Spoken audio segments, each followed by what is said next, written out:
Hi, നമ്മളെ ഇന്ന് Konni ഭാഗത്തായിരുന്നു cash challenge നടത്തിയേ. Konni ഭാഗത്ത് പോയി പലരും ഫോളോ ചെയ്തിട്ടില്ലായിരുന്നു. അപ്പോൾ അതുകൊണ്ട് പിന്നെ നല്ല വെയിലൊക്കെ ആയിരുന്നു. അതുകൊണ്ട് നേരെ തിരിച്ചിങ്ങ് പോന്നു. ഇനി നാളത്തെ ഇപ്പോൾ ഫോളോ ചെയ്യാത്തവരുടെ പിന്നെ വീഡിയോ എടുത്തിടുന്ന അത് അത്ര രസമില്ലല്ലോ. അപ്പം ഫോളോ ചെയ്തിട്ടുള്ളവർക്ക് നമ്മളൊരു ചലഞ്ച് നടത്തുന്നത് അതുകൊണ്ട് ചലഞ്ച് നടത്തുമ്പോൾ അതൊരു രസമില്ല. അത് വീഡിയോ എടുത്തിടുന്നത് നല്ല കാര്യമാണ്. അപ്പോൾ അല്ലാതെ എടുത്തിടുന്നത് ശരിയല്ലല്ലോ.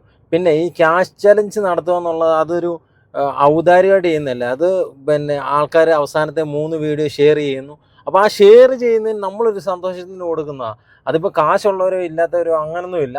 പിന്നെ ഇനിയിപ്പോൾ അങ്ങനെ ഒരാൾക്ക് തരുമ്പോൾ നിങ്ങൾക്ക് അതിനകത്ത് താല്പര്യമില്ല, ഒരു അർഹതപ്പെട്ട ഇനി പൈസ തീരെ ഇല്ലാത്തവർക്ക് കൊടുത്തു എന്ന് പറയുകയാണെങ്കിൽ നമ്മൾ അങ്ങനെ കൊടുക്കാം. അല്ലാതെ നമ്മൾ വീഡിയോ ഷെയർ ചെയ്യുന്നതുകൊണ്ട് നമ്മളോടൊപ്പം സഹകരിച്ച് നമുക്കൊന്നിച്ച് യാത്ര ചെയ്യുന്നതുകൊണ്ട് ഒരു രസം, ഒരു കാണുമ്പോൾ ഒരു പരസ്പരം നമ്മളിപ്പോൾ ഒരു വീട്ടിൽ കയറി ചെല്ലുമ്പോൾ ആ വീട്ടിൽ എന്തെങ്കിലും മേടിക്കാതെ കയറി ചെല്ലും. അപ്പോൾ അതൊക്കെ ഒരു രസമാണ്, അങ്ങനെ കൊടുക്കുന്നതേ ഉള്ളൂ. അപ്പം അത് പറയാൻ ഒരുപാട് കാരണങ്ങളുണ്ട്, അത് വ്യക്തമായിട്ട് പറയുന്നില്ലെന്ന് മാത്രമേ ഉള്ളൂ. അപ്പം നമ്മൾ ഇന്ന് കോന്നി ഭാഗത്താണ് പോയത് ഉച്ച സമയത്ത്. അപ്പോൾ അവിടെ പലരും ഫോളോ ചെയ്യാത്തതുകൊണ്ട് നമ്മൾ തിരിച്ചു പോന്നു. നാളെ ഇനി നമ്മൾ വരുന്നത് റാന്നി, എരുമേലി, കാഞ്ഞിരപ്പള്ളി ഭാഗങ്ങളിലായിരിക്കും. അപ്പോൾ എല്ലാവരും അവസാനം 3 വീഡിയോ ഷെയർ ചെയ്ത് വെച്ചോളൂ.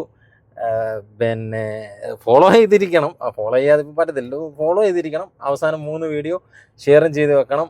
അപ്പോൾ നമുക്ക് ഷെയർ ചെയ്യുന്നവർക്കെല്ലാം അവസാനം 3 വീഡിയോ ഷെയർ ചെയ്യുന്നവർക്ക് 500 രൂപ നമ്മളൊരു ക്യാഷ് പ്രൈസ്, നമ്മുടെ ഒരു സന്തോഷത്തിന്. പിന്നീട് നമുക്ക് നല്ല രീതിയിൽ വരുമാനവും അങ്ങനെ സെറ്റപ്പും കാര്യങ്ങളൊക്കെ ആവുന്ന സമയത്ത് കൂടുതൽ രീതിയിൽ നമുക്ക് ചെയ്യാൻ പറ്റുന്നത് ചെയ്യും, ആൾക്കാരെ സഹായിക്കാൻ പറ്റുന്നത് സഹായിക്കും. അങ്ങനെ ഒരുപാട് നമുക്ക് ചെയ്യാൻ പറ്റുന്ന ഈ സമൂഹത്തിൽ നമ്മുടെ ബാധ്യതയാണ് കേട്ടോ. അല്ലാതെ നമ്മൾ ചെയ്യേണ്ട കാര്യങ്ങളാണ്, അത് നമ്മുടെ കടമയാണ്. ആ കടമയായിട്ട് കണ്ട് ചെയ്യാൻ പറ്റുന്നതൊക്കെ നമുക്ക് ചെയ്യാം. അപ്പോൾ ഒന്നിച്ചൊരുമിച്ച് യാത്ര ചെയ്യാം. Signing off news.